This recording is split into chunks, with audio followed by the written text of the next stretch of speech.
오늘 본문 12절에서 너희가 이방인 중에서 행실을 선하게 가져 너희를 악행한다고 비방하는 자들로 하여금 너희 선한 일을 보고 오시는 날에 하나님께 영광을 돌리게 하려 함이라 한 것 보면, 베드로가 이 편지를 써보낼 당시 그리스도인들을 향해서 악행한다고 비방하는 자들이 있었음을 알 수 있습니다.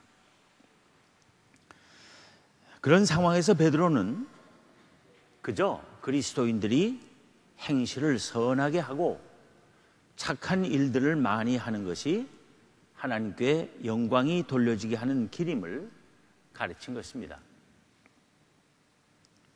한국 교회도 오늘날 그런 상황에 처해 있습니다. 기독교 2000년 역사에서 그 유래를 찾아보기 힘들게 놀라운 성장과 발전을 이룬 한국 개신교입니다. 개신교는 조선 왕조 말기에 암흑기에 있던 우리 민족에게 희망의 등불이었고 정신적 지도력의 산실이었습니다.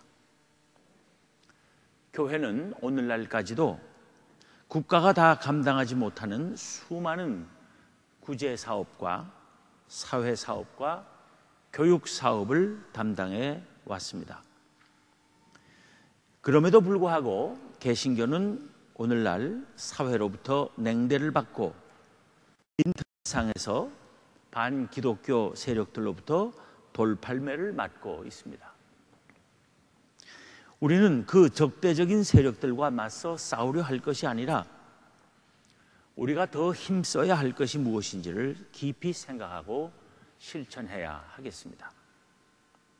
우리가 하나님 앞에 바로 서기만 하면 하나님께서 세상을 우리에게 바르게 세워 주실 것입니다. 노블레스 오블리주라는 말을 여러분은 다 잘 알고 있으리라 봅니다. 귀족이나 사회 지도층은 그 이름을 명예롭게 하기 위한 의무를 스스로에게 만들어낸다는 뜻입니다. 짧지만 한 문장인 이 프랑스 말은 영어로 하나의 명사처럼 쓰이며 사회 지도층의 도덕적 책무라는 의미를 갖게 되었습니다. 조금 더 깊게 풀어서 말하면 사회적으로 태생이 좋거나 힘 있는 위치에 있는 사람들이 명예와 친절과 관용으로 행동하기 위한 도덕적 책임을 뜻하는 것이 노블레스 오블리주입니다. 작년 여름에도 제가 파리에 들렸었는데 로댕 미술관에서 깔레의 시민이라는 제목이 붙은 작품이 전시된 것을 보게 되었습니다. 6명의 사람이 몸에 밧줄을 감고 비통한 표정으로 걸어가고 있는 모습을 표현한 작품이었습니다. 이 작품의 소재가 된 역사적 사건에 얽힌 깔레 시민들의 이야기는 참으로 감동적인 것이었습니다. 여기는 바로 세계 미술의 중심지이고 미술 공부하시는 분들, 조각 공부하시는 분들도 여럿 있으리라고 보지만은, 그래서 다 잘 알고 있는 이야기라고 보지만은 제가 들은 그 이야기를 다시 한번 소개하도록 하겠습니다. 이야기는 14세기로 거슬러 올라갑니다. 프랑스와 영국 사이에 전쟁이 벌어졌을 때 깔레시는 저쪽 북쪽 해안 지역에 있는 도시죠. 깔레시는 끝까지 영국에 저항하다가 구원군이 오지 않아서 결국 항복하게 되었습니다. 깔레시를 괘씸하게 여긴 영국왕 에드워드 3세는 누군가 깔레시의 저항에 대해 책임져야 한다며 6명의 깔레 시민이 스스로 목에 밧줄을 메고 영국군 진영으로 걸어와 처형당할 것을 요구했습니다. 갈레 시민들은 고민했습니다. 누가 희생을 자원할 것인가? 이때 eustache de Saint-Pierre라는 갈렛이 제1의 부자가 나섰습니다. 그러자 갈렛이 시장인 정 데르도 나섰고, 이어 부자 상인인 피에르 드 위성이 나섰으며, 그 드 위성의 아들마저 아버지의 위대한 정신을 따르겠다고 나섰습니다. 이에 감격한 시민 3명이 또 나타나서 1명이 더 많은 7명이 되었습니다. 6명이 처형당하면 될 것을 굳이 7명이 희생당할 필요가 없으니 한 사람을 빼야겠는데 누구를 뺄 것인가 하는 새로운 고민이 생겼습니다. 그러자 제일 먼저 희생을 자처하고 나섰던 갈렛이 제1의 부자 eustache가 제안했습니다.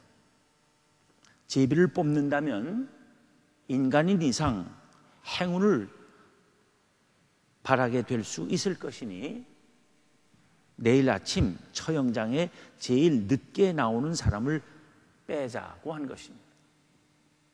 그 제안대로 하기로 하고, 그 다음날 아침 6명이 처형장에 모였을 때 바로 그 eustache의 모습이 보이지 않았습니다.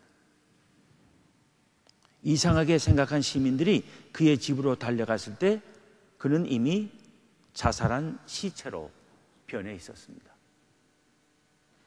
처형을 자원한 7명 가운데 한 사람이라도 살아남는다면 희생을 자원한 이들의 사기가 떨어질 것이고, 갈렛 시민의 숭고한 희생정신이 훼손될 것을 우려하여 자신이 먼저 죽음을 택한 것입니다.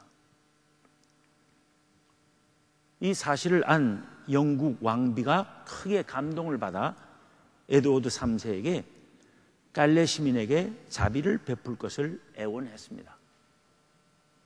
왕은 당시 임신 중이던 왕비의 간청을 받아들여 처형을 취소했습니다. 그 후 이 사건은 노블레스 오블리주라는 말의 상징으로 자리 잡게 되었고, 몇백 년이 지난 후 갈렛시의 요청으로 로댕이 그 이야기를 주제로 10년 작업 끝에 갈렛 시민이라는 조각 작품을 완성하게 되었다고 합니다. 영국에서는 전쟁이 나면 왕실의 사람들이 먼저 군대 자원을 하는 것이 전통이라고 합니다. 현재 엘리자베스 여왕의 손자들도 우리 시대의 이라크 전쟁에서 일선 근무를 했습니다. 한때 세계 최고의 갑부였던 미국의 빌 게이츠는 기부를 하거나 자선 사업을 하는 데서도 세계 제일이었습니다. 지난 2006년에 오페라로 명성을 자랑하는 뉴욕 메트로폴리탄 오페라에 한 독지가 부부가 그에게 후원금을 기부했습니다.